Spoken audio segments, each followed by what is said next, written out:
Okay, so I have tried at least two times to record this, and each time it just does not go well. So I'm gonna give it one more shot, and we are gonna cover how much that I have and how I plan to pay it off. According to Credit Karma, I have, if you see me looking down, I'm looking at my phone, and I'm recording this um, on my MacBook this time. But according to Credit Karma, I have a total of $29,541. So almost $30,000 in debt.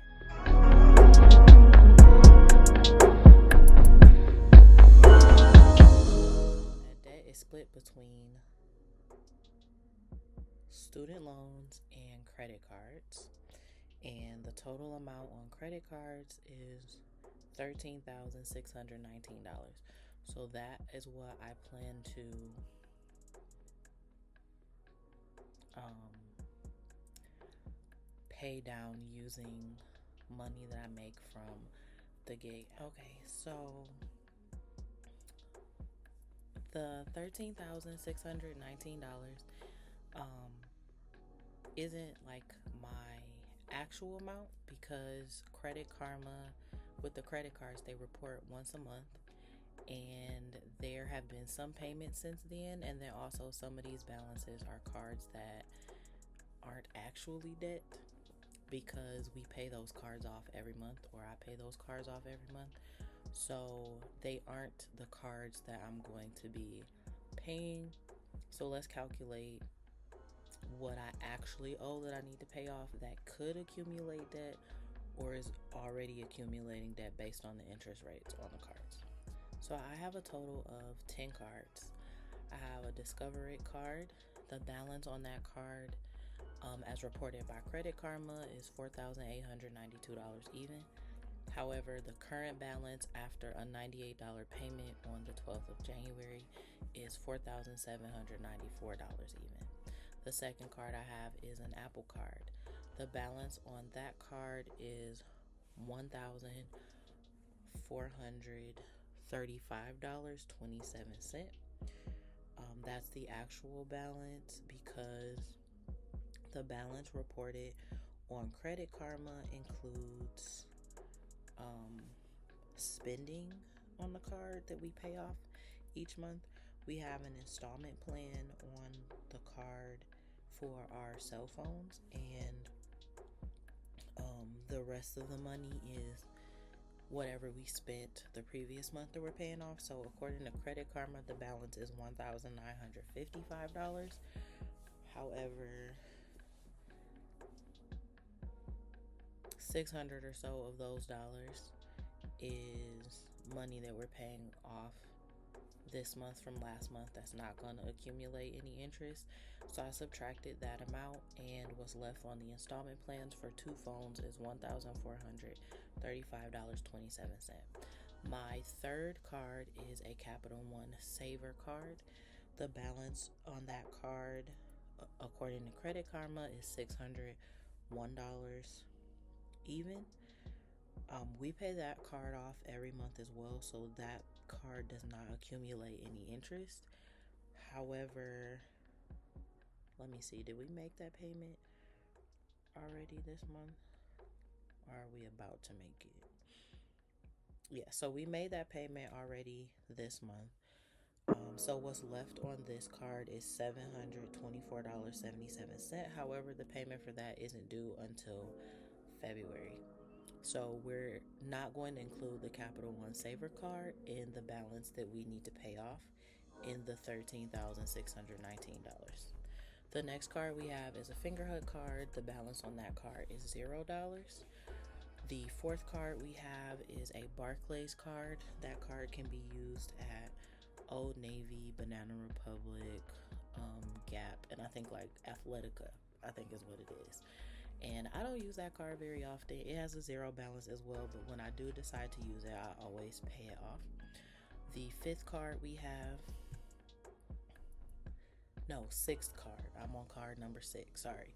Discover was 1, Apple was 2, Capital One Saver was 3, Fingerhut was 4, Barclays was 5. So the sixth card we have, or I have, is the Citi Advantage American Express card. The balance on this card is $4,425.16. This card I share with my husband along with the Apple card, and that balance got to where it is because we got it specifically for trips. They were offering like a $40,000, not $1,000, but 40,000 like flying airline miles for American Airlines. And so in order to get those, we had to spend about $2,000 on a trip, which we did, and we took that trip in December.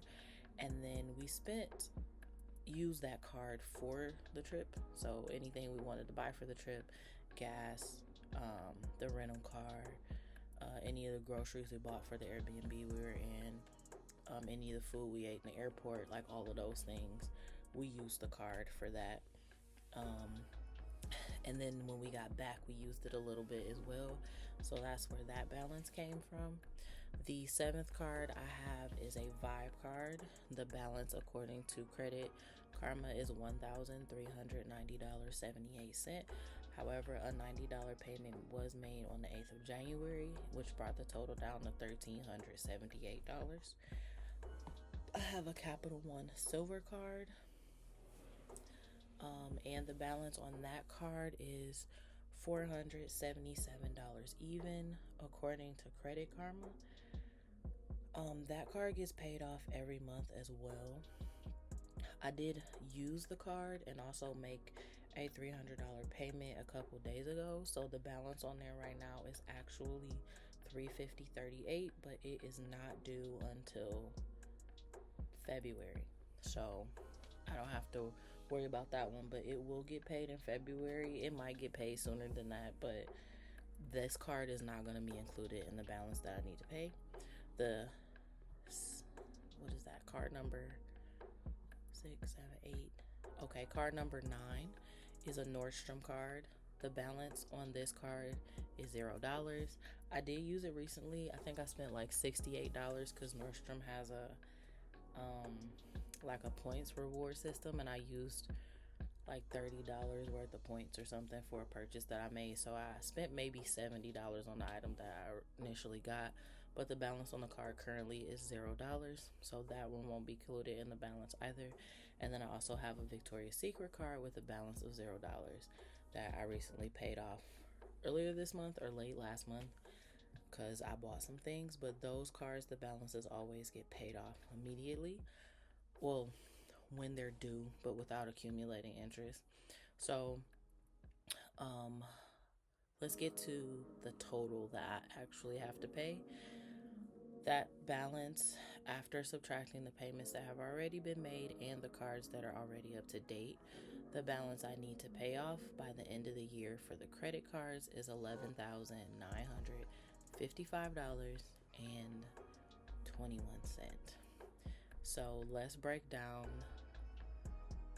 the two larger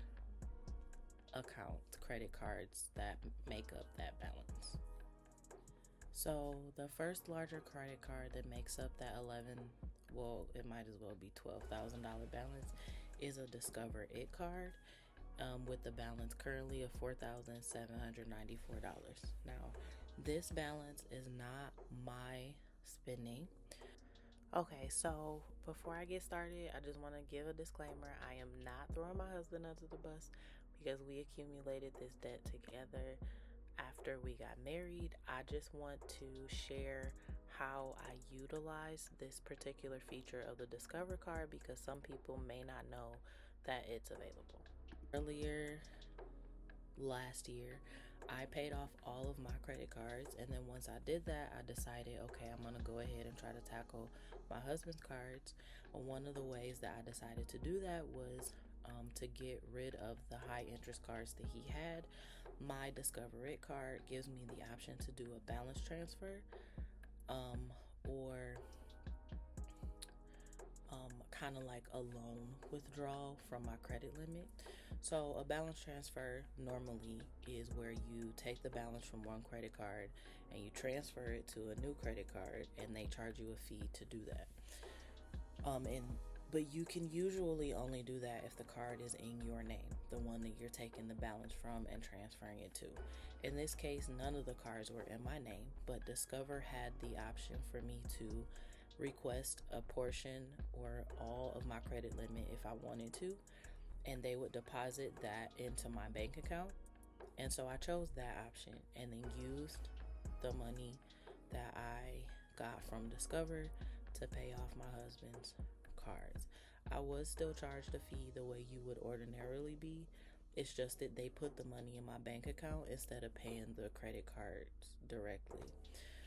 Initially, that balance was $5,250, but it has been paid down some now because we're just doing monthly payments on the card. It is at 0% interest for 10 months, and this card is going to apply its deferred interest in May of this year, I believe. So I have, now about 4 months to pay that remaining balance off, or 5 months to pay that remaining balance off. The second card that has the highest balance is the Citi card, and we reviewed how the balance got as high as it is. The last one is because we talked about the Apple card and where that balance came from. So the last one is my card, and that card has a balance of $1,300. This one I did actually run up myself. So I'm a little disappointed in that because I put in all of the work to pay off all of my cards, and then I ended up running up the balance on one. But then also, I guess I can't beat up myself too bad because out of the 10 cards I have, I only repeated a poor behavior financially that I did before with one of those cards. So either way, this card has the lowest interest rate of all of the cards. So I'm not too worried about it because I know that I'm going to get it paid off. I'm just going to make larger payments each month, or it might be the first card that I pay off because of the funds that I am making from the gig work. Now, I haven't gone over how much money I made from the gig apps in December, and I haven't really gone over it for January either. So the next video I do, I'll share how I'm tracking the money that I make from those gig apps and how I'm splitting it up so that I can pay myself from the work that I've done to pay down these cards extra, in addition to the money that I make from working. So if you made it this far, thanks for watching. Like, subscribe, and comment. Turn on the notification bell so you'll know when I post another video. And I'll see you in the next one.